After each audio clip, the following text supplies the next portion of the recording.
Mana buni tikib bering. Mayli, hop. Tezroq tikib bering, keyin necha pul bo'ladi? Mayli, tez qilib beraman. Pul bermasangiz ham bo'laveradi.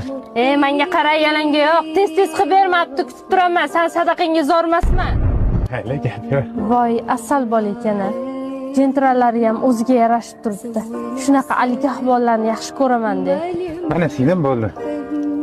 Mana puling. Rozi bo'ling. Ha, aka, bo'ldimi? Ha, usta shoshyotdim. Uchrashuvlarim bor edi. Xo'jayin jaqob ketdingiz, 3 ta majlisimiz bor, kutib olishdi.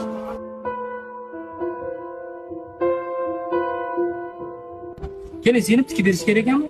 Ana, odam. Ha, bu inson tikib berdilarmi? Juda kamtar odam. Usta, yo'qsizmi? Assalomu alaykum. To'y ketayotdimi? Mayli, siz borib ko'ring, men birpas o'tirib ishlayman. Ishxonani sizni Xudoga topshirdim. Bu inson sening juda katta bir tashkilotda rahbari bo'ladi. Qo'llarida inomarkalarning eng oxirgi modeli bo'lsa ham, lekin oddiygina jentrada yuradi. Qarang qanaqa sodda bir insonligini. Yo'q. Iltimos, mol bo'lib emas, inson bo'lib yashaylik, iltimos. Agar mana shu video yoqqan bo'lsa, tarqatib storyga qo'yib, poddesh qilishingizdan chiqmasin. Rahmat.